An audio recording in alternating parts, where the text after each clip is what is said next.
Bayangkan, di halaman masjid yang suci, di depan jamaah yang khusyuk, seorang pria berdiri dengan penuh angkuh. Pak Haji namanya. Calon takmir masjid yang katanya paling layak, paling pantas tapi justru paling congkak. Ucapannya bukan doa, melainkan cercaan. Bukan menuntun, tapi merendahkan. Dan siapa sangka pidatonya yang penuh kesombongan itu justru jadi awal dari kehancurannya. Dari balik pepohonan, datang azab yang tak terduga. Kera, mereka datang bukan tanpa sebab. Mereka tahu siapa yang telah melukai hati banyak orang. Mereka tahu siapa yang selama ini menindas, mencaci, dan menghina. Dan yang paling mengerikan, azab itu terjadi di depan mata semua orang. Tak bisa dihindari, tak bisa dilawan, tak bisa ditolong. Tubuh Pak Haji dicabik dari kaki sampai kepala, dan warga hanya bisa menyaksikan. Bagaimana menurut kalian? Apa yang seharusnya kita lakukan apabila di lingkungan tempat tinggal kita ada orang seperti Pak Haji? Dan apa yang bisa kita lakukan apabila di lingkungan kita terjadi hal sedemikian rupa? Tulis di kolom komentar agar kita semua bisa sama-sama belajar. Dan jika kamu masih diam setelah semua ini, berarti kamu ikut mendukung dari sebuah kezaliman itu. Sebelum cerita dimulai, jangan lupa untuk dukung kami dengan like dan subscribe channel. Mudah sekali agar kami selalu semangat dalam berbagi cerita menarik lainnya. Bagi yang sudah like dan subscribe ke channel ini, kami doakan semoga dimudahkan segala urusannya, dilapangkan rezekinya, disehatkan badannya, dan dikabulkan segala hajat dunia akhirat oleh Allah Subhanahu wa Ta'ala. Mari kita mulai ceritanya. Langit sore di kampung Kebon Randu menguning tembaga. Masjid besar yang baru selesai direnovasi tampak megah berdiri di tengah kampung, menantang awan, memanggil setiap langkah yang ingin bersujud.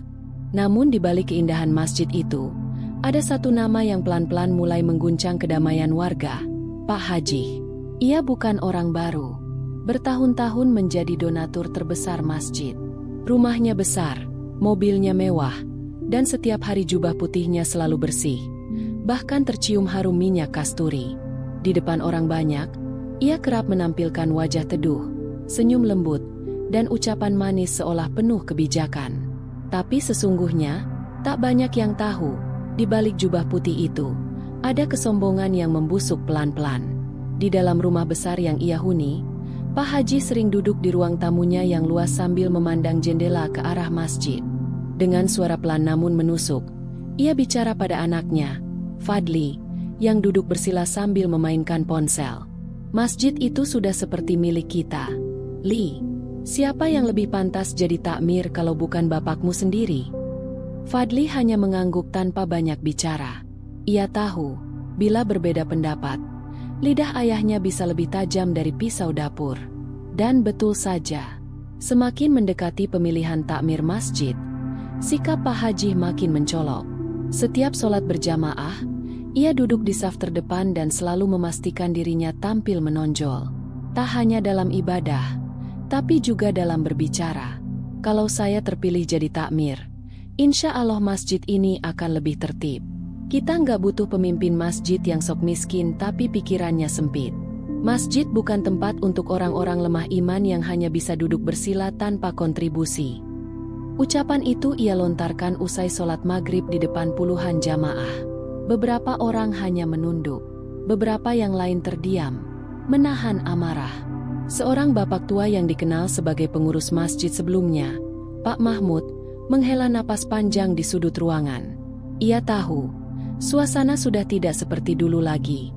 Ketulusan mulai tergantikan ambisi. Sore itu, bisik-bisik mulai terdengar di warung kopi depan masjid. Para lelaki kampung berkumpul, membahas sikap Pak Haji yang makin hari makin tidak bisa dibendung. Dari mulut ke mulut, cerita berkembang. Ada yang bilang Pak Haji menolak menyapa tukang becak yang ingin mencium tangannya. Ada juga yang menyebut ia menolak makan di rumah warga, karena katanya makanannya tak higienis. Tapi satu cerita yang membuat banyak warga benar-benar geram, adalah saat ia menyuruh panitia takmir mencoret nama Bu Salmah dari daftar pengurus masjid perempuan. Bu Salmah, seorang janda tua yang tiap hari menyapu halaman masjid, menangis saat tahu namanya digugurkan. Katanya, Ibu tak punya pendidikan cukup untuk mengurus kegiatan masjid, ucap salah satu panitia yang diam-diam iba. Itulah titik di mana beberapa warga mulai berkata, kalau dia jadi takmir, bukan masjid yang damai, tapi yang berkuasa. Di sisi lain, di balik diamnya warga, Pak Haji justru merasa semakin menang. Ia menyiapkan pidato besar yang akan disampaikan di depan masjid hari Jumat nanti. Pidato itu akan menjadi penentu. Ia ingin menunjukkan pada semua orang siapa yang paling pantas memimpin. Bapak bakal pakai jubah baru. Aku udah siapkan kursi khusus. Kamera juga bakal dipasang. Semua warga harus lihat, ucapnya kepada Fadli. Ia bahkan menyewa panggung kecil dan memasang spanduk bertuliskan, bersama Pak Haji, masjid jadi agung. Kalimat yang bagi sebagian orang terdengar seperti doa, tapi bagi sebagian lainnya, seperti bentuk arogansi yang menyakitkan. Warga yang tak sejalan mulai ragu untuk hadir. Tapi ada rasa penasaran juga. Apakah benar Pak Haji akan pidato dengan membanggakan diri? Atau akan meminta maaf dan menunjukkan kerendahan hati? Namun tak ada satupun yang tahu bahwa hari pidato itu akan menjadi awal dari sesuatu yang tak pernah mereka bayangkan. Bukan tepuk tangan yang akan terdengar, tapi jeritan. Dan bukan bunga yang akan dilempar, tapi tubuh yang akan tersungkur. Masjid yang dulu penuh kedamaian akan menjadi saksi bisu bagi datangnya sesuatu yang tak terbayangkan oleh akal manusia. Sinar pagi di kampung Kebon Randu menembus sela-sela dedaunan, membentuk bayang-bayang panjang di pelataran masjid. Di balik keindahan pagi itu, suasana hati para warga justru semakin mengeras. Nama Pak Haji makin santer disebut di mana-mana, bukan karena kebaikannya, tapi karena kelakuannya yang semakin menunjukkan warna asli. Pagi itu, di depan kantor panitia pembangunan masjid, beberapa warga datang membawa sumbangan. Ada yang membawa karung beras, ada pula yang membawa amplop lusuh berisi uang receh yang mereka kumpulkan seminggu penuh. Semuanya datang dengan harap, ingin turut membantu pembangunan rumah Allah walau dengan cara sederhana. Tapi di balik meja sumbangan, berdiri Pak Haji dengan kening berkerut. Pandangannya tajam saat seorang ibu tua berjilbab lusuh datang dengan langkah pelan, menggenggam 1 lembar uang 2000-an dan 3 lembar 1000-an. Ini dari saya, Pak Haji. Maaf nggak seberapa, tapi semoga jadi berkah, ucap Bu Aminah lirih. Pak Haji menatapnya dengan tatapan merendahkan. Bu, ini masjid, bukan tempat amal receh. Jangan sampai yang sedikit malah mengganggu administrasi. Kalau nggak mampu nyumbang, lebih baik bantu yang lain saja. Jangan numpang nama doang, ucapnya lantang. Suasana mendadak senyap. Beberapa warga menunduk. Ada yang memalingkan wajah, tak kuat melihat perlakuan itu. Bu Aminah diam. Matanya berair. Ia hanya mengangguk pelan, lalu perlahan berbalik meninggalkan tempat itu. Tanpa suara. Tapi langkahnya berat, seakan dipaksa menjauh dari tempat suci yang selama ini ia cintai. Sementara itu, di dalam ruangan kecil tempat panitia bermusyawarah, Pak Haji mulai membongkar daftar warga yang menurutnya tidak pantas diikutkan dalam kegiatan masjid. Yang ini, keluarganya bekas narapidana. Gimana mungkin bisa dipercaya ngurus keamanan masjid? Yang ini tukang becak, mana mungkin paham soal administrasi keuangan? Yang ini, janda. Saya nggak yakin, auratnya ditutup betul apa nggak kalau nggak ada yang ngawasi. Satu demi satu nama dihapus tanpa diskusi. Tak ada yang berani membantah. Beberapa panitia mulai tak nyaman, tapi tak berani bersuara. Mereka tahu, Pak Haji bukan sekadar calon takmir, tapi juga orang yang memegang kekuatan dana terbesar dalam pembangunan masjid. Menentangnya berarti bersiap dicap sebagai penghalang pembangunan. Sore harinya, di warung kopi samping musola kecil, beberapa anak muda membicarakan kejadian itu. Kau lihat tadi pagi, Bu Aminah diomelin cuma karena nyumbang 5.000. Parah, padahal dulu pas masih susah, ibunya Pak Haji sering makan dari nasi bungkus Bu Aminah. Kalimat itu membuat suasana semakin gerah. Ada luka lama yang disinggung. Warga mulai bicara pelan-pelan, tapi dengan nada yang makin panas. Tak hanya di kalangan warga biasa, ketegangan juga mulai terasa di dalam rumah tangga Pak Haji. Istrinya, Bu Nani mulai merasa tak nyaman dengan cara suaminya memperlakukan orang-orang. "Mas Haji, aku tadi dengar cerita soal Bu Aminah. Apa benar kamu ngomelin dia di depan banyak orang?" Pak Haji mengangkat alis. Wajahnya terlihat kesal. "Nani, kamu jangan ikut campur. Aku cuma menjaga nama baik masjid. Kalau semua orang dikasih ruang, nanti yang beneran berkontribusi malah kalah pamor." Bu Nani tak berkata apa-apa, tapi hatinya memberontak. Ia ingat betul, dulu saat keluarga mereka masih hidup pas-pasan, Bu Aminah lah yang pertama kali datang membawakan beras, bukan orang-orang yang sekarang dielu-elukan. Namun diamnya Bu Nani hanya membuat kesombongan Pak Haji tumbuh lebih liar. Dalam benaknya, ia merasa makin pantas, makin berkuasa.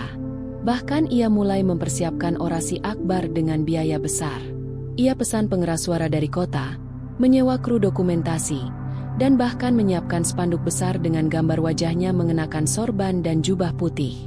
"Dengan saya sebagai takmir, masjid akan jadi pusat kemajuan kampung ini," begitu tulisannya. Suatu malam, saat rapat kecil dilakukan di ruang pengurus, Pak Haji tiba-tiba berdiri dan berkata lantang, "Mulai malam ini, semua kegiatan masjid harus disetujui saya.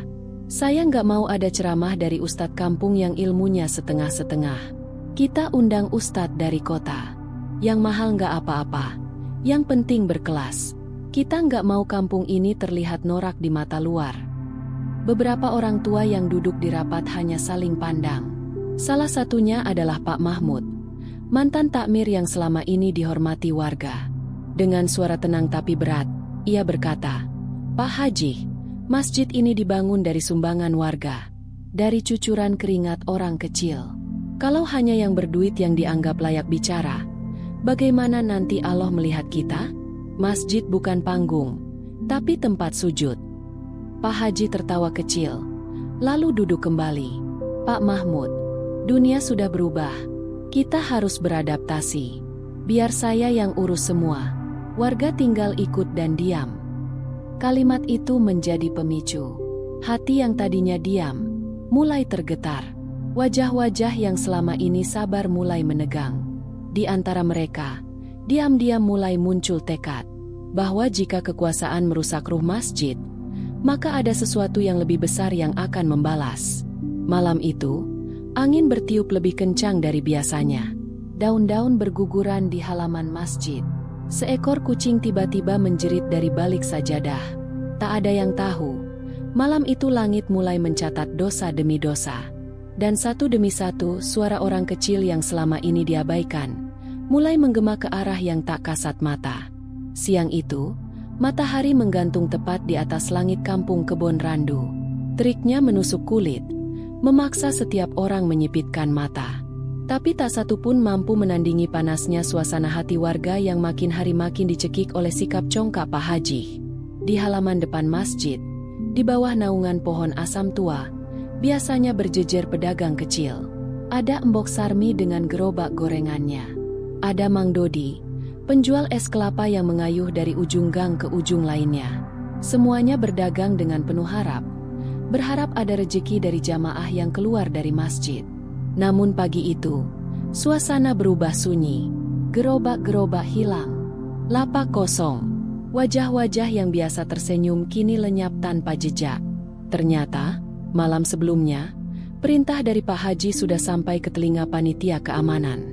Mulai besok, halaman masjid bersih dari pedagang. Masjid bukan pasar. Biar kelihatan agung, jangan kumuh, katanya singkat. Pagi tadi, 2 orang suruhan Pak Haji menyisir halaman. Mereka mengangkat gerobak Embok Sarmi tanpa permisi.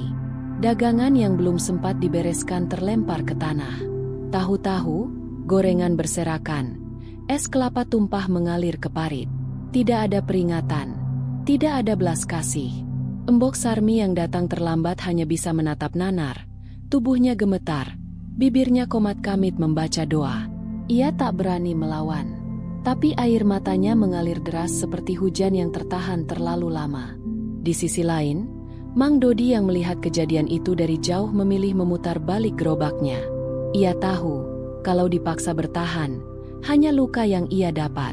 Padahal dari sini aku bisa beli susu buat anak, gumamnya pelan, nyaris tak terdengar, sembari mengusap keringat dan menahan sesak di dada.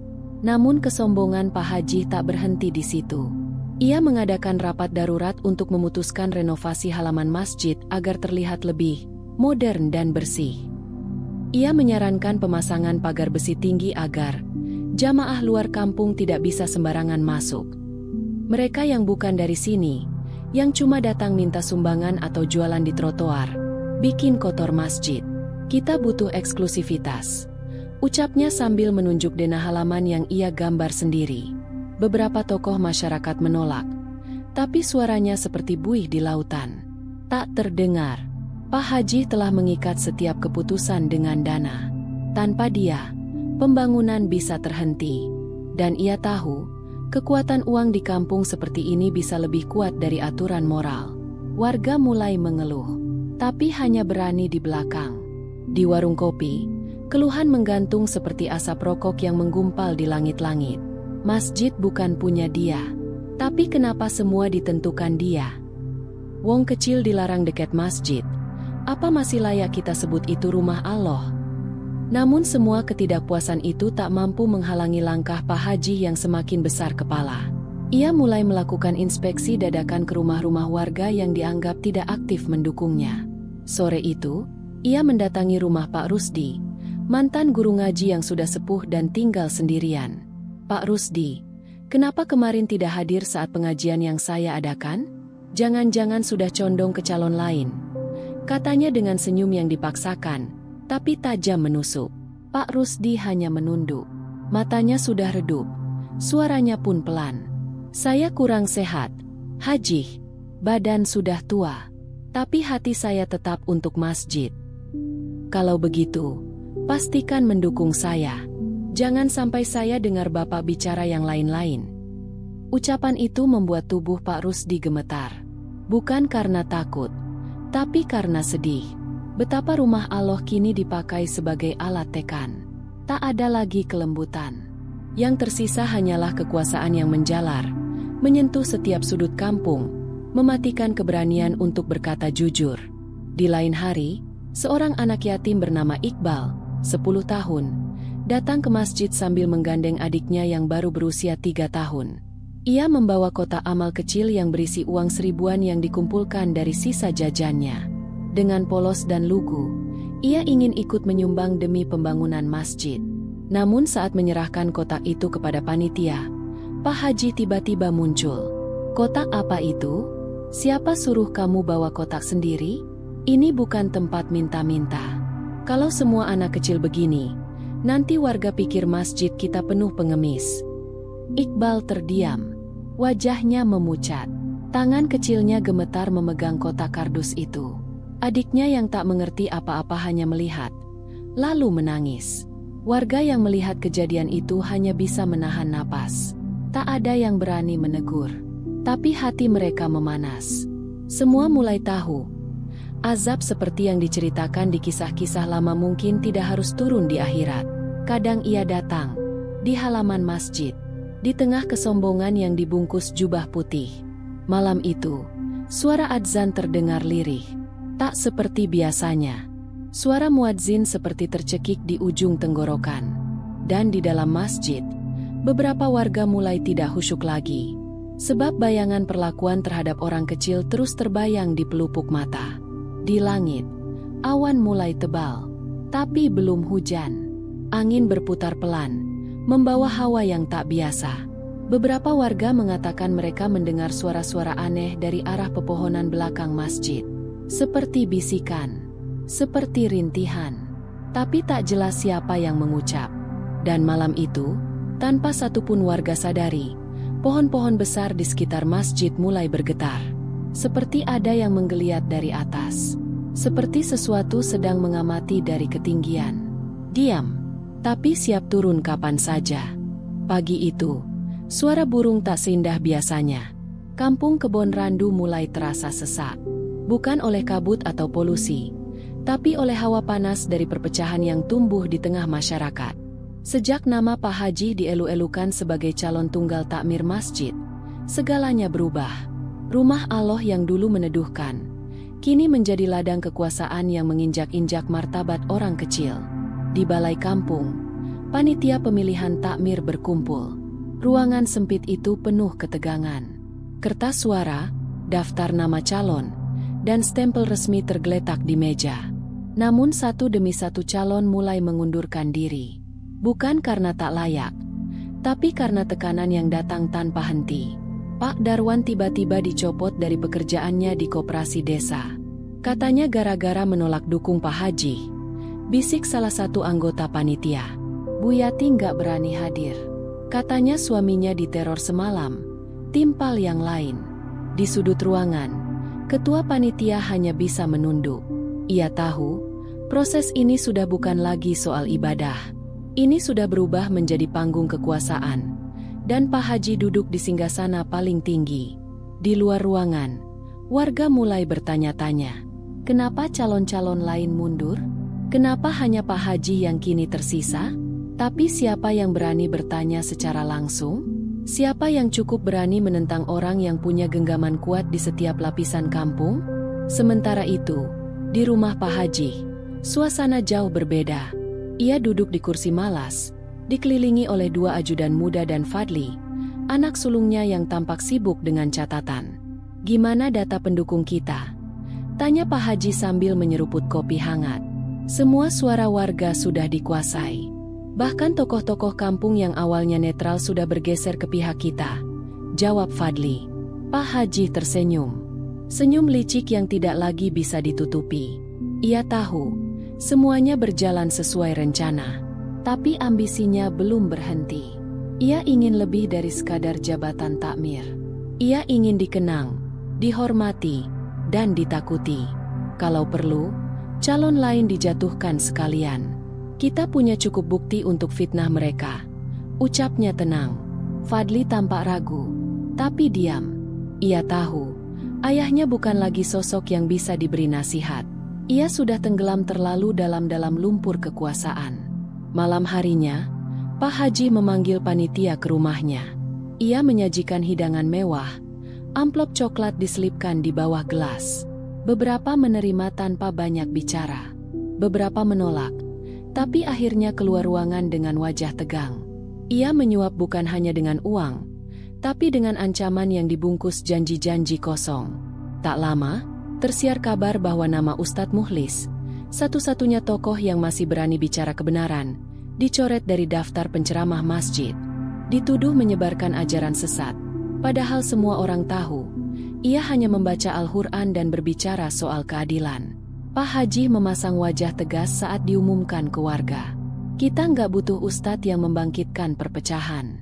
Masjid butuh suara yang menenangkan, bukan yang membakar emosi, katanya dengan nada tinggi. Padahal yang membakar emosi adalah dirinya sendiri. Keesokan harinya, papan pengumuman di masjid diganti. Wajah Pak Haji tercetak besar, disandingkan dengan tulisan, Takmir Masa Depan Masjid Agung Kampung Kebon Randu. Di bawahnya, ditulis program-program mewah, renovasi menara, pemasangan marmer impor, undangan penceramah dari luar negeri. Tapi tak ada satupun kata soal pemberdayaan warga, soal santunan anak yatim, atau soal keadilan untuk semua kalangan. Warga yang melihat hanya bisa geleng-geleng kepala. Mereka tahu, masjid yang selama ini menjadi tempat mengadu kini berubah fungsi. Bukan lagi tempat menyatukan hati, tapi tempat menampilkan kuasa. Satu malam, Bu Salmah, ibu-ibu tua yang selama ini aktif membersihkan masjid, datang ke Serambi sambil membawa sapu. Ia dihadang oleh penjaga baru, disuruh pulang karena dianggap tidak punya surat tugas. Saya cuma mau nyapu halaman masjid. Seperti biasa, katanya lirih. Perintah Pak Haji, semua aktivitas harus terdaftar resmi. Kalau ibu bukan panitia, silakan pulang. Bu Salmah tak berkata apa-apa lagi. Ia memeluk sapunya, lalu berjalan pelan meninggalkan tempat itu. Hatinya gemetar, bukan karena takut, tapi karena kecewa. Ia tahu, rumah Allah yang ia cintai selama puluhan tahun kini bukan lagi milik orang-orang yang ingin beribadah, tapi milik satu orang yang ingin berkuasa. Dan di balik tembok masjid, Seekor kucing hitam duduk menatap ke arah menara. Matanya merah menyala, tak bergerak. Ia mengeluarkan suara rendah yang tak biasa. Suara yang membuat seorang anak kecil yang kebetulan lewat menjerit dan berlari pulang. Di balik pohon besar, dedaunan bergerak sendiri, meski angin tak bertiup. Langit malam tampak biasa, tapi beberapa warga merasa seolah ada yang memperhatikan mereka. Seolah ada sesuatu yang menunggu saatnya turun ke bumi. Dan di dalam rumah Pak Haji, ia tersenyum puas. Tidak tahu bahwa segala yang ia tumpuk bukan menuju kejayaan, tapi menuju kehancuran yang akan datang dari arah yang tidak pernah ia duga. Hari Jumat datang dengan cahaya mentari yang cerah, namun langit terasa ganjil. Awan tipis seperti menggantung rendah di atas Masjid Kebon Randu. Ada rasa tak biasa yang menempel di udara. Jamaah mulai berdatangan sejak pagi, bukan hanya untuk sholat Jumat, tapi juga karena hari ini Pak Haji akan menyampaikan pidato besarnya sebagai calon tunggal takmir masjid. Panggung telah disiapkan. Di depan gerbang masjid, spanduk besar terbentang dengan tulisan mencolok, "Orasi visi takmir masjid oleh Haji-Haji, pembaharu rumah Allah." Di bawahnya, tertulis slogan yang membuat sebagian warga tertegun. Tak ada lagi tempat untuk yang tak layak. Karpet merah digelar dari jalanan menuju mimbar. Di sisi kanan dan kiri, kursi-kursi disusun rapi. Kursi untuk tamu kehormatan. Sebagian besar diisi oleh kolega Pak Haji dari luar kampung. Orang-orang berjas rapi dan berkacamata gelap. Sementara warga kampung sendiri duduk di bawah terpal lusuh yang disediakan seadanya di sisi lapangan. Pak Haji datang dengan rombongan. Mobil hitam mengkilap berhenti tepat di depan gerbang masjid. Ia turun dengan jubah putih baru, sorban yang diatur sempurna, dan tongkat kecil di tangan. Di belakangnya, Fadli dan beberapa anak muda pengiring berjalan dengan wajah serius, mengawal seolah dia pejabat negara. Langkah kakinya perlahan, penuh percaya diri. Wajahnya menatap ke depan, tanpa menyapa warga kampung yang sudah menunggu. Ia langsung menuju mimbar yang megah. Duduk di kursi besar berlapis kain bludru hijau. Mikrofon sudah disiapkan. Kamera sudah standby. Drone mengambang di atas untuk merekam pidatonya dari udara. Salah satu panitia naik ke panggung dan membuka acara. Suaranya pelan, terdengar seperti dipaksa. Ia membaca teks sambil sesekali melirik ke arah Pak Haji. "Marilah kita dengarkan orasi visi dan misi dari calon tunggal takmir kita, Haji bin Rohiman." Tepuk tangan terdengar lemah. Beberapa hanya menepuk pelan. Sebagian diam. Bahkan ada yang menoleh ke arah lain. Tapi Pak Haji tak peduli. Ia berdiri dan langsung mengambil alih mikrofon. "Assalamualaikum warahmatullahi wabarakatuh." Suaranya keras, bergetar di setiap sudut halaman. Beberapa mikrofon tambahan membuat gema suaranya seperti bergulung-gulung di udara. "Saya berdiri hari ini bukan karena saya ingin, tapi karena saya dipilih oleh keadaan, dipilih oleh keimanan, dipilih oleh Allah untuk membawa masjid kita ini ke arah kemuliaan." Beberapa warga saling pandang. Kata-katanya seperti menusuk. Belum 1 menit bicara, kesombongan sudah terpancar dari kalimat-kalimatnya. Masjid ini selama ini terlalu santai, terlalu lembek. Terlalu banyak memberi tempat bagi orang yang bahkan tidak tahu adab bersuci, tapi berani bicara soal kepemimpinan. Kita butuh ketegasan, kita butuh arah, dan itu hanya bisa datang dari saya. Beberapa tokoh kampung mulai gelisah. Bahkan Pak Mahmud yang duduk di saf terdepan terlihat menunduk dalam-dalam, seakan tak ingin melihat wajah Pak Haji di atas mimbar. Namun Pak Haji semakin menjadi. Ia mulai menyebut nama-nama secara tersirat, menyindir pedagang yang mangkal di masjid, menyebut janda-janda sebagai sumber fitnah, bahkan menyindir anak-anak yang sering bermain di serambi sebagai generasi tidak berakhlak. Kita harus seleksi siapa saja yang pantas ada di lingkungan masjid. Kalau mereka tidak bisa jaga diri, jangan salahkan kalau saya yang bertindak. Kata-katanya menampar banyak orang. Suasana mulai tak nyaman. Ibu-ibu menunduk. Lelaki tua mengusap wajah dengan gemetar. Bahkan ada yang menggenggam sajadah erat-erat, menahan hati agar tak meledak. Lalu, Dari ujung barisan, suara kecil terdengar. Iqbal, anak yatim itu, berdiri sambil menggendong adiknya. Tapi Pak, masjid bukan rumah Bapak. Semua menoleh. Hening mendadak mengisi seluruh halaman. Pak Haji menatap tajam ke arah anak itu. Sorot matanya berubah. Urat di lehernya menegang. Siapa kamu? Anak kecil? Sudah besar kepala ya karena kotak amalmu yang receh itu. Iqbal mundur perlahan. Wajahnya pucat. Tapi kata-kata itu telah meledakkan sesuatu dalam hati para jamaah. Bisik-bisik mulai terdengar. Bahkan beberapa orang mulai berdiri. Suasana mulai berubah. Tapi sebelum sempat berkembang, sesuatu yang aneh terjadi. Dari arah pohon-pohon besar di belakang masjid, terdengar suara gaduh. Suara daun bergesekan. Ranting patah. Seperti ada gerombolan yang sedang bergerak dari atas. Beberapa orang menoleh ke belakang. Tapi Pak Haji tetap berbicara. Meski suaranya mulai tenggelam dalam kegaduhan aneh itu. Tetap tenang. Jangan panik. Saya masih berbicara. Tiba-tiba, satu batu kecil melayang dari arah pohon, menyambar ke arah panggung. Disusul daun-daun kering yang beterbangan seperti dilempar dari ketinggian. Seorang anak kecil berteriak sambil menunjuk ke atas. Kera! Ada kera banyak banget di atas. Semua kepala menoleh ke pohon besar yang menjulang di samping masjid. Dan benar saja, dari atas pohon, mulai bermunculan sosok-sosok gelap. Puluhan ekor kera besar, bermata merah, tubuh kotor penuh luka, melompat dari cabang ke cabang. Mereka bergerak liar. Suaranya menggema seperti teriakan makhluk yang haus pembalasan. Seorang ibu menjerit. Anak-anak menangis. Beberapa orang berlarian keluar halaman. Tapi kerumunan kera itu belum turun. Mereka hanya berdiri, mengamati, seperti sedang memilih waktu yang tepat. Dan Pak Haji berdiri kaku di atas panggung. Untuk pertama kalinya, wajahnya kehilangan warna. Tangannya menggenggam tongkat lebih erat. Tapi mulutnya masih sempat bicara. Ini, pasti ulah kalian. Siapa yang kirim makhluk-makhluk ini ke sini? Namun belum selesai ia bicara, seekor kera melompat paling depan. Giginya terlihat, taringnya mencuat.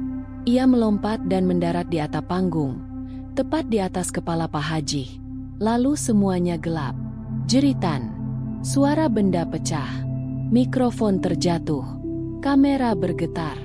Dan dari atas langit, drone merekam sesuatu yang tak akan pernah dilupakan oleh warga Kebon Randu. Panggung berguncang hebat. Mikrofon terlempar ke bawah. Kursi beludru terjungkal ke sisi kiri. Dan di atasnya, tubuh Pak Haji bergelut dengan kera pertama yang menyerangnya. Cakar tajam itu menggores wajahnya. Sorban putihnya tercabik, terbawa angin, melayang seperti bendera yang kehilangan tiangnya. Jeritan pecah dari setiap sudut halaman masjid. Beberapa orang berlari panik. Ibu-ibu mengangkat anak-anak mereka, mencari jalan keluar. Tapi jalan keluar dipenuhi kerumunan yang saling dorong. Pagar yang sebelumnya berdiri megah, kini berubah jadi jebakan yang membuat warga saling terhimpit. Di atas pohon, puluhan kera lain mulai turun. Mereka tidak menyerang sembarang orang. Aneh, tapi nyata. Mereka hanya fokus pada satu titik. Panggung tempat Pak Haji berdiri. 4, 5, 6 ekor kera melompat bersamaan. Mereka melingkari Pak Haji, seperti pasukan yang dikirim khusus oleh langit untuk sebuah misi. Tubuhnya roboh, jubah putihnya berubah merah. Ia berteriak, meminta tolong, tapi tak ada satupun warga yang berani mendekat. Fadli, anaknya sendiri, hanya berdiri di bawah panggung. Wajahnya pucat, matanya membelalak melihat ayahnya dicakar, digigit, dan diseret ke lantai kayu. Ayah! Suaranya patah. Pak Haji merangkak, berusaha menyelamatkan diri. Tapi kemanapun ia merangkak, cakar-cakar itu lebih dulu menyambarnya. Kepalanya terhantuk tiang mimbar. Darah mengalir dari pelipis. Tapi mulutnya masih berusaha berbicara. Allah, ampun. Namun suara itu tenggelam, karena tubuhnya kembali diserang. Kali ini dari belakang. Seekor kera menggigit pundaknya, yang lain mencakar kaki. Ada yang menyeret jubahnya hingga sobek. Tak satu pun bagian tubuh yang luput. Seakan semua dosa-dosa itu telah tercatat, dan kini satu persatu ditagih. Drone yang masih merekam dari udara memperlihatkan tubuh Pak Haji menggelepar seperti daging yang diperebutkan binatang buas. Dari atas langit, matahari tetap bersinar, tapi cahaya yang jatuh ke tanah seperti berubah merah, menyinari satu titik di mana manusia sombong sedang dihancurkan di tengah mimbar kehormatannya sendiri. Di bawah panggung, suara Fadli makin lirih. Ia mencoba naik, tapi langkahnya terhenti oleh sesuatu yang tak kasat mata. Tangannya gemetar, kakinya lemas. Ia tahu, ini bukan sekadar serangan binatang. Ini adalah sesuatu yang lebih besar. Di pojok halaman, Pak Mahmud berdiri mematung. Matanya tak berkedip. Ia bergumam pelan, membaca ayat-ayat yang dulu ia ajarkan pada anak-anak kampung. Sesungguhnya Allah tidak tidur, dan setiap kesombongan akan dikembalikan dalam bentuk yang paling hina. Orang-orang yang sebelumnya memuji Pak Haji mulai menutupi wajah. Beberapa lari ke arah gang belakang. Tapi suara jeritan Pak Haji tetap terdengar. Tak bisa dihapus oleh langkah mereka. Salah satu dari kera itu tiba-tiba berdiri di atas tubuh Pak Haji. Ia memegang sobekan kertas dari dalam jubah korban. Kertas itu adalah draft pidato yang belum sempat dibaca. Isinya penuh pujian atas diri sendiri. Sayalah wajah baru masjid. Sayalah cahaya perubahan. Siapa yang menolak saya, berarti menolak kebenaran. Kertas itu kemudian dicabik oleh kera tersebut dan dilempar ke udara. Lalu ia menjerit. "Anda keras!" Disambut jeritan-jeritan kera lain, seolah memberi tanda bahwa pembalasan belum selesai. Pak Haji mencoba berdiri, tapi lututnya gemetar. Darah mengalir dari luka di pipi dan dahi. Jubahnya robek hampir habis. Ia hanya mengenakan baju dalam, basah oleh keringat dan darah. Kakinya diseret oleh seekor kera besar. Ia menendang, tapi tendangannya lemah. Beberapa warga melihat dengan tubuh gemetar, antara takut dan puas, karena inilah orang yang dulu mencaci orang tua mereka, mengusir anak-anak mereka, menolak sumbangan yang dianggap tak berharga. Kini, ia tak bisa mengucap satu kata pun tanpa ludah bercampur darah.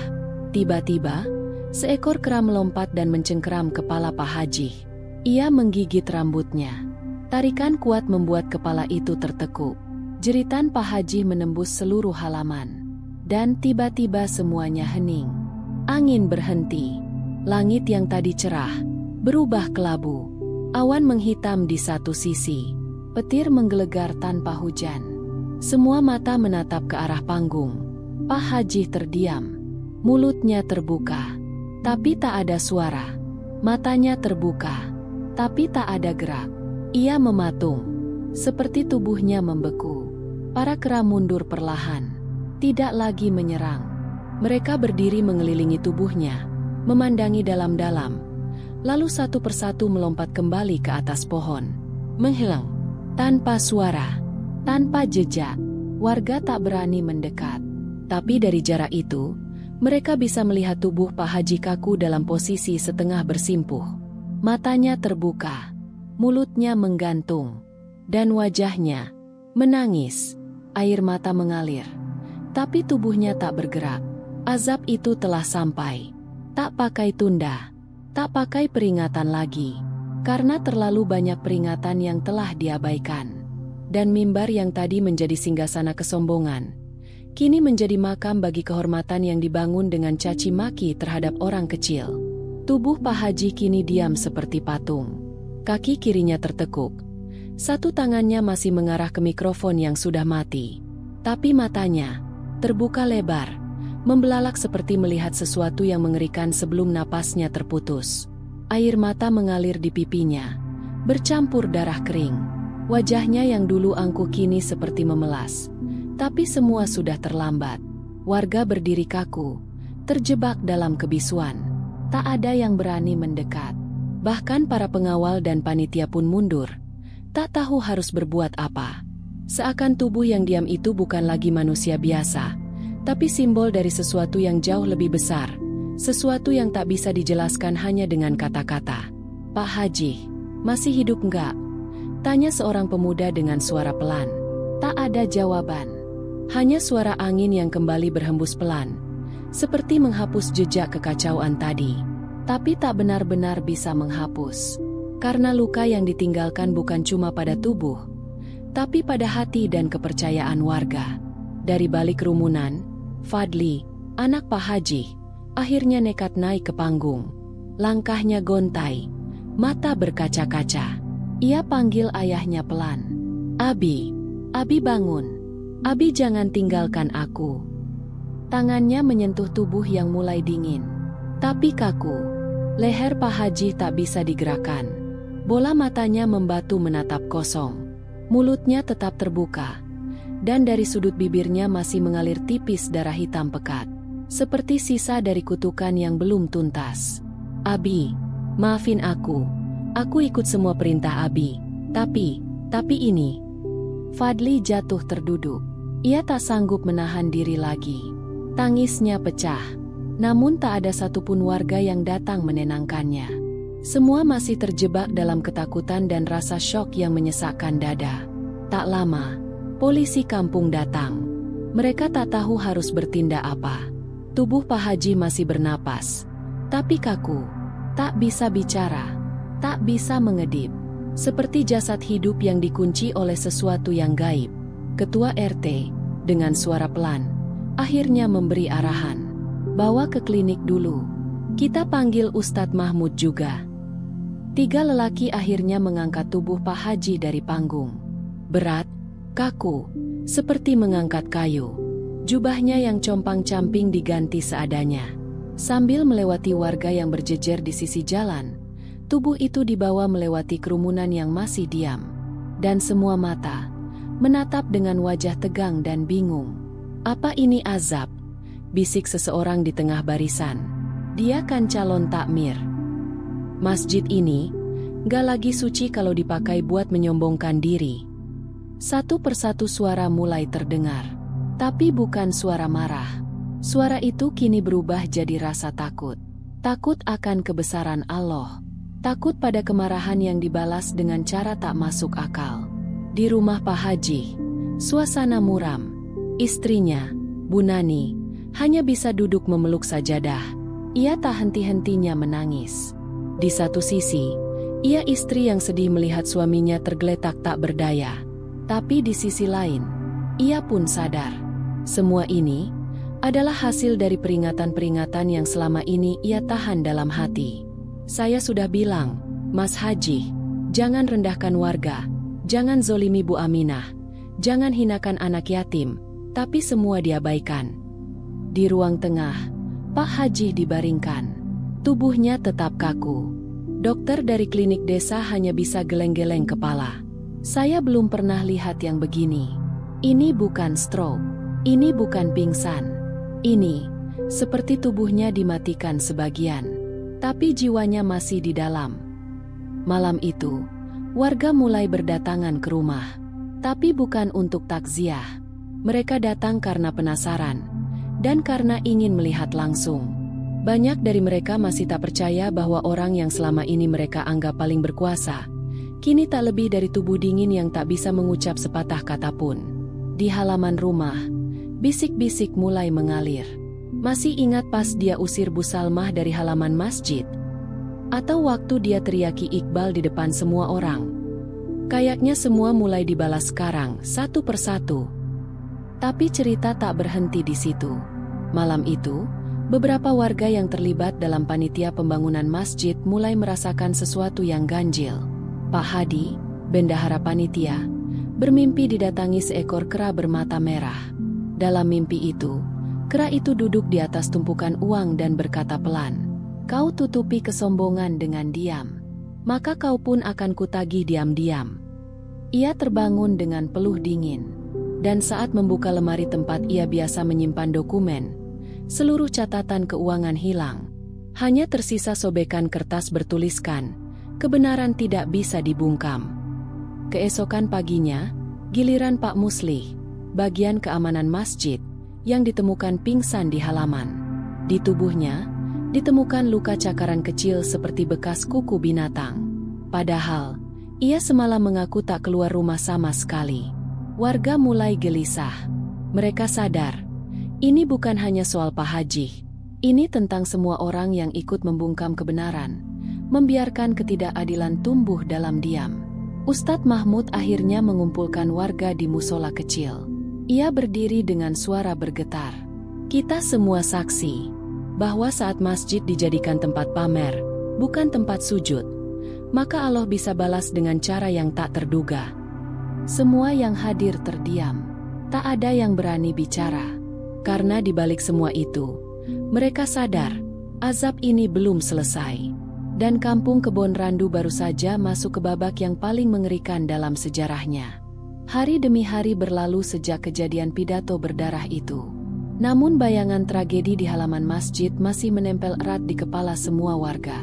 Suara kera, jeritan Pak Haji, wajahnya yang membeku dengan air mata yang tetap mengalir. Semuanya belum bisa dihapus, bahkan oleh waktu. Rumah Pak Haji kini menjadi titik paling sunyi di kampung Kebon Randu. Gerbangnya selalu tertutup, tirai-tirai ditarik rapat. Tak ada suara, tak ada aktivitas. Bahkan suara burung pun seakan enggan hinggap di atap rumah itu. Di dalam rumah, tubuh Pak Haji masih dalam keadaan yang sama. Terbaring kaku, matanya terbuka, tapi kosong. Ia hanya bisa mengedip sekali dalam 5 menit. Tubuhnya sesekali bergetar, seperti dihantui sesuatu yang hanya bisa ia lihat sendiri. Setiap malam, Bu Nani menemani di sampingnya, tapi bukan lagi dengan harapan. Kini hanya dengan rasa takut dan pasrah. Ia melihat perubahan pada tubuh suaminya. Sejak malam ketiga, kulitnya mulai pucat seperti kertas. Urat-urat di tangannya makin menonjol. Dan yang paling mengerikan, terkadang, matanya bergerak-gerak sendiri ke arah pojok ruangan, seolah melihat sesuatu yang tak kasat mata. Fadli pun sudah tak seaktif dulu. Ia mulai menghindari warga.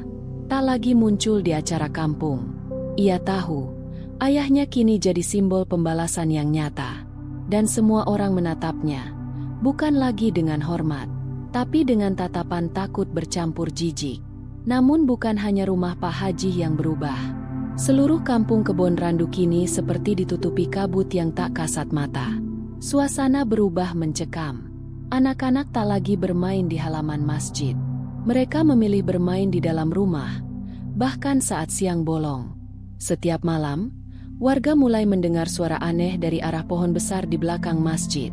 Suara ranting patah, suara teriakan lirih, bahkan suara seperti tawa yang pecah tiba-tiba. Namun tidak terdengar seperti suara manusia. Di rumah-rumah warga yang dulu ikut mendukung Pak Haji, hal-hal aneh mulai terjadi. Di rumah Pak Muslih, jam dinding berhenti tepat pukul 3 malam, setiap hari. Tidak peduli diganti baterainya, tidak peduli dipindah ke ruangan lain, jarumnya akan kembali mati pada waktu yang sama.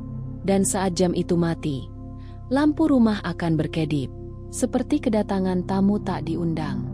Di rumah Bu Erna, salah satu ibu-ibu yang dulu memfitnah janda-janda kampung bersama Pak Haji, suara ketukan terdengar dari bawah kasur setiap malam. Ketukan yang teratur, 3 kali, lalu hening, lalu terdengar seperti sesuatu menggaruk lantai. Ia mencoba membaca doa, tapi setiap kali ia mengucap, Allahumma, suaranya tiba-tiba hilang. Lidahnya keluh, seperti dicekik oleh tangan gaib. Ustadz Mahmud mulai menerima banyak warga yang datang mengadu. Bukan mengadu soal masalah hidup biasa, tapi tentang gangguan, tentang mimpi yang berulang, tentang bayangan kera bermata merah yang datang saat mereka tertidur. Saya mimpi dibawa ke hutan, Ustadz, terus disuruh ngikutin suara yang manggil nama saya. Saya dengar suara kera dari atas atap rumah. Pas saya buka pintu, di teras ada jejak kaki aneh, tapi cuma satu arah, masuk, nggak ada jejak keluarnya. Saya lihat Pak Haji duduk di mimbar masjid, tapi darah ngucur dari mulutnya. Terus dia bilang, giliran kamu besok. Pengakuan demi pengakuan membuat malam di kampung Kebon Randu tak lagi tenang. Tak ada yang berani keluar rumah selepas Isya. Bahkan suara adzan pun kini menggema lirih. Seolah muadzin pun tak ingin membuat suara yang terlalu keras. Takut membangunkan sesuatu yang belum ingin bangun. Puncaknya terjadi di malam Jumat keempat sejak kejadian. Langit gelap gulita. Awan tebal menggulung. Angin berhenti. Lampu-lampu rumah padam bersamaan. Satu demi satu. Seperti ada yang mematikan dari ujung kabel yang sama. Lalu, dari arah rumah Pak Haji, terdengar suara gemuruh kecil. Bukan seperti suara kendaraan. Tapi seperti sesuatu yang menginjak genteng. Pelan, tapi berulang. Duk, duk, duk. Fadli yang tengah duduk di ruang tengah, langsung berdiri. Keringat dingin menetes di dahinya. Ia membuka pintu kamar ayahnya, dan melihat sesuatu yang membuat napasnya terhenti. Tubuh Pak Haji, yang selama ini kaku, tiba-tiba duduk. Dengan perlahan, tanpa suara. Matanya menatap lurus ke arah Fadli. Mulutnya masih terbuka. Tapi kali ini, ada suara lirih yang keluar. Sajid. Fadli mundur 3 langkah. Suaranya tercekat. Tangannya gemetar. Abi sadar. Namun tak ada balasan. Tubuh itu kembali kaku. Tapi suara dari atap makin keras. Duk, duk, duk. Dan kali ini, suara itu berpindah dari atap rumah ke atap masjid. Malam itu, warga keluar rumah. Semua mata tertuju ke arah menara masjid. Dan di sana, di puncak tertinggi, terlihat sesosok bayangan berdiri. Besar, bermata merah. Ia berdiri menatap kampung, lalu mengangkat tangan, dan menunjuk ke arah rumah Pak Haji. Dan seketika, dari dalam rumah itu, terdengar teriakan panjang. Bukan dari mulut manusia, tapi dari dalam tubuh yang telah dihukum. Tubuh yang dulunya angkuh di atas mimbar. Kampung itu tak tidur malam itu. Subuh belum datang, tapi langit sudah gelap seperti malam yang ketiga. Angin berhembus dari arah barat, membawa bau tanah basah yang bercampur sesuatu, seperti bau bangkai yang membusuk. Seluruh warga kampung Kebon Randu tak bisa tidur. Malam sebelumnya, mereka menyaksikan sendiri bayangan besar bermata merah berdiri di puncak menara masjid, menunjuk ke arah rumah Pak Haji. Dan suara jeritan itu masih terngiang di kepala. Di dalam rumah itu, Fadli duduk gemetar di samping ayahnya yang kini tubuhnya semakin aneh. Dulu hanya kaku, tapi sekarang mulai berubah. Kulit Pak Haji tampak lebih gelap dari sebelumnya. Urat-uratnya menonjol seperti akar pohon yang merayap keluar dari daging. Di bagian tengkuknya, tumbuh tonjolan kecil seperti benjolan yang bergerak-gerak sendiri, seolah ada sesuatu di balik kulitnya yang mencoba keluar. Setiap kali terdengar suara adzan, tubuhnya berkedut, mata putihnya bergulir, dan mulutnya mengeluarkan suara parau. Jangan dekati mimbar. Fadli tak sanggup mendekat. Ia hanya menangis dalam diam. Di luar kamar, ibunya duduk membaca zikir, namun suaranya bergetar dan sering terhenti. Karena setiap kali ia menyebut nama Allah, suara ketukan terdengar dari dinding kamar. Tok, tok, tok, seperti suara dari balik tembok, tapi tak pernah bisa ditemukan asalnya. Di masjid, kejadian aneh juga terus berlangsung. Karpet tempat Pak Haji biasa sholat kini tampak menghitam. Bukan karena kotor, tapi seperti dibakar dari dalam. Ustadz Mahmud yang mencoba membersihkannya merasa tangan kanannya panas seperti disentuh bara. Ia pun menarik tangannya cepat-cepat dan melihat telapak tangannya memerah, berbekas seperti dicap sesuatu yang tak kasat mata. Masjid ini belum tenang, gumamnya lirih. Malam itu, ia mengajak beberapa jamaah untuk mengadakan zikir dan doa bersama. Namun saat bacaan mulai dikeraskan, tiba-tiba pengeras suara mati. Bukan hanya mati, tapi mengeluarkan suara frekuensi aneh, dengung panjang seperti jeritan dari dalam perut bumi. Lalu, langit memerah. Di ujung barat, muncul semburat merah membelah langit. Awan-awan tampak seperti terbakar. Dan dari balik awan itu, terdengar gemuruh seperti langkah kaki raksasa berjalan di udara. Warga berhamburan keluar rumah.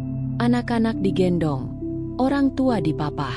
Semua berdiri memandang langit, dan semua membisu. Di tengah jalan desa, Pak Mahmud berbisik pelan. Ini bukan sekadar azab. Ini peringatan bagi seluruh kita yang membiarkan keangkuhan tumbuh tanpa dicegah. Sementara itu, di rumah Pak Haji, Fadli mulai mendengar bisikan. Bisikan itu datang dari dalam tubuh ayahnya. "Bukakan pintu, Masjid, aku ingin kembali." Tapi Fadli tak bergerak. Ia hanya menatap tubuh ayahnya yang kini mulai menghitam dari dada ke bawah. Nadinya berubah ungu. Dan dari sela-sela kuku tangannya, mengalir cairan kental berwarna hitam kebiruan. Bau busuk semakin tajam, seperti campuran belerang dan daging busuk.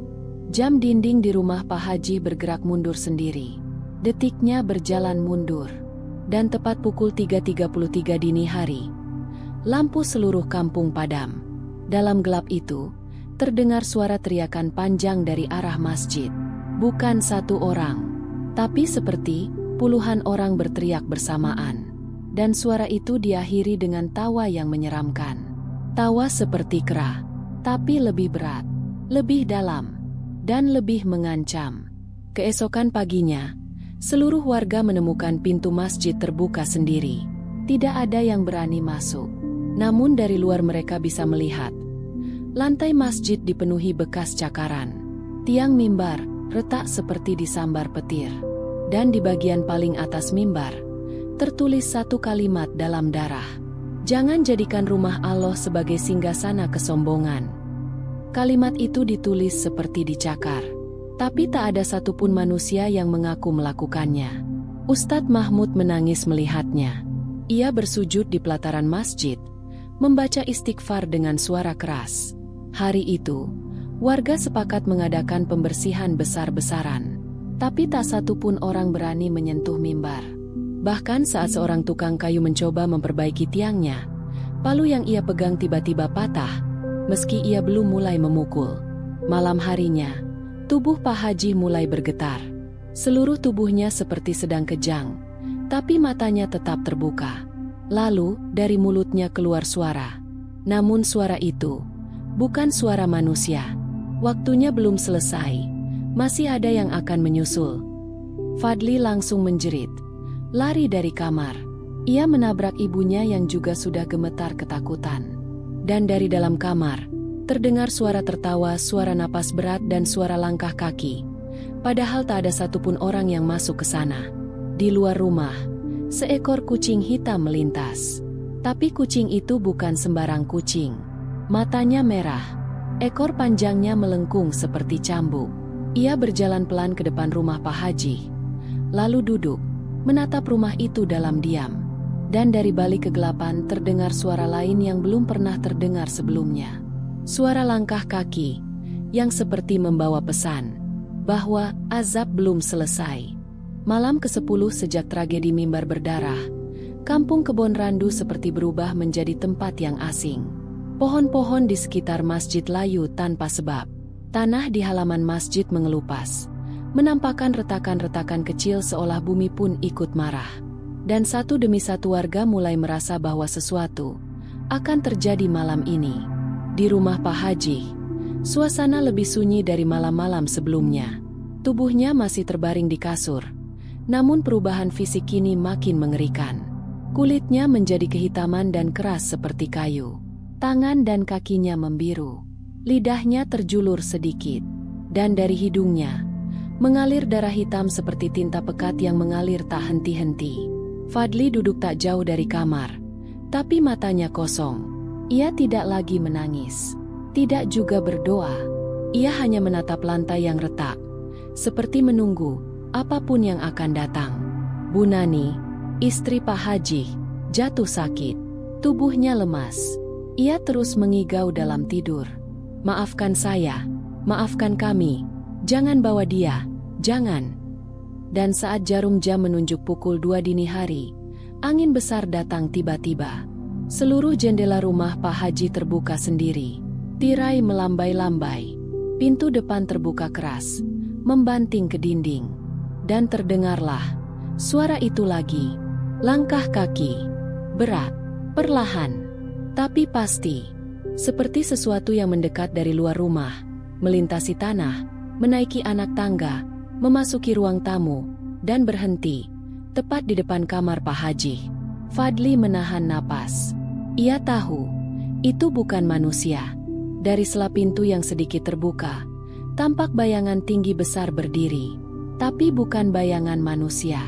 Bayangan itu bergerak seperti asap hitam tebal. Tak punya bentuk jelas, tapi punya sorot mata merah yang menyala. Sorot yang membuat jantung siapapun bisa berhenti dalam sekejap. Tubuh Pak Haji mulai mengeluarkan suara aneh. Krek, krek, seperti tulangnya memutar sendiri dari dalam. Mulutnya bergerak, dan suara lirih muncul lagi. Maaf, aku hanya ingin dihormati. Bayangan hitam itu mendekat, dan dalam sekejap, tubuh Pak Haji terangkat dari kasur. Menggantung, melayang ke tengah ruangan. Lehernya tergantung, meski tak ada tali. Tangannya terentang, matanya menatap ke langit-langit. Dan dari mulutnya, keluar kabut putih seperti asap. Meliuk, naik, menyatu dengan bayangan hitam itu. Saat itu juga, terdengar jeritan keras. Suara pecah. Jendela-jendela rumah meledak satu persatu. Piring dan gelas pecah di rak. Foto keluarga yang tergantung di dinding jatuh dan terbakar sendiri. Dan tubuh Pak Haji perlahan turun ke lantai. Tapi kali ini, ia tak lagi bergerak, tak lagi mengedip, tak lagi bernafas. Mati. Tapi kematiannya bukan seperti manusia biasa. Di tubuhnya, warga menemukan goresan-goresan aneh. Di dada, terlihat seperti ukiran, tulisan Arab yang terbalik. Di telapak tangan, ada bentuk seperti cakar hewan. Dan matanya masih terbuka.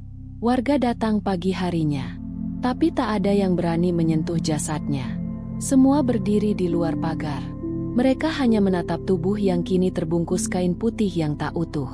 Bau busuk menyebar, tapi bukan seperti bau mayat biasa. Ini seperti daging terbakar yang disiram minyak kotor. Ustadz Mahmud akhirnya datang. Dengan suara tenang tapi berat, ia berkata pelan, "Kuburkan malam ini juga. Jangan tunggu esok." Namun ketika jenazah dibawa ke masjid untuk disolatkan, keanehan terjadi lagi. Tiba-tiba, seluruh lampu masjid padam. Angin bertiup ke dalam ruang solat. Tirai di jendela berkibar. Dan mimbar, tempat Pak Haji dulu berdiri penuh sombong, bergetar sendiri. Seperti menolak kehadiran jasad yang pernah menodai kehormatannya. Ustadz Mahmud akhirnya memutuskan, jenazah tidak dibawa ke masjid. Ia hanya disolatkan di rumah. Solat yang dipimpin dengan hati berat. Karena doa yang keluar terasa seperti ditolak langit. Malam itu, jasad Pak Haji dikuburkan di tanah kosong di ujung kampung. Bukan di pemakaman umum, tapi di dekat sungai kecil yang dulu pernah ia gusur untuk proyek pribadi. Tanah itu keras, cangkul tak menembus. Akhirnya para penggali kubur menggali dengan tangan dan besi. Dan saat jasad itu dimasukkan ke dalam liang, suara lolongan terdengar dari atas pohon di seberang sungai. Kera. Tapi tidak ada yang bisa melihat bentuknya. Hanya suara. Dan suara itu seperti tertawa. Warga pulang dengan wajah pucat. Malam itu, kampung Kebon Randu tidak menyalakan lampu satupun. Semua rumah gelap. Semua pintu terkunci. Semua doa dibaca berulang-ulang. Karena mereka tahu, azab sudah selesai. Tapi luka dan rasa takut akan tinggal di kampung ini untuk waktu yang sangat lama. Dan mimbar masjid itu tetap berdiri, namun tak ada satupun yang berani menyentuhnya. Kisah ini mengingatkan kita bahwa kesombongan dan kezaliman yang dilakukan di atas nama agama, apalagi dalam lingkungan rumah Allah, akan berbalik sebagai azab yang nyata. Tidak ada kuasa manusia yang bisa menandingi keadilan Allah. Sebagaimana firman Allah dalam Al-Quran Surah Al-Hajj ayat 18. Barang siapa yang dimuliakan Allah, maka dialah yang mulia. Dan barang siapa yang dihinakan Allah, maka tidak ada seorang pun yang dapat memuliakannya. Cerita ini fiktif yang dibuat seolah nyata, Disusun dengan gaya cerita yang dramatis agar kita semua bisa mengambil pelajaran dan hikmah di baliknya. Tidak ada maksud untuk menyinggung pihak manapun. Terima kasih telah menyimak cerita ini sampai akhir. Kalau kamu merasa cerita ini menggugah hati, silakan like, comment, subscribe, dan bagikan ke teman-temanmu agar makin banyak yang mendapat pelajaran dari kisah ini. Bagi teman-teman yang sudah like, komen, dan subscribe, kami doakan panjang umurnya, dilimpahkan rezekinya, dan anak cucunya menjadi anak cucu yang sholih dan sholihah. Amin. Sampai jumpa di kisah berikutnya. Tetap jaga hati, karena kadang azab tidak datang dari langit, tapi dari hati yang tak lagi takut kepada Allah.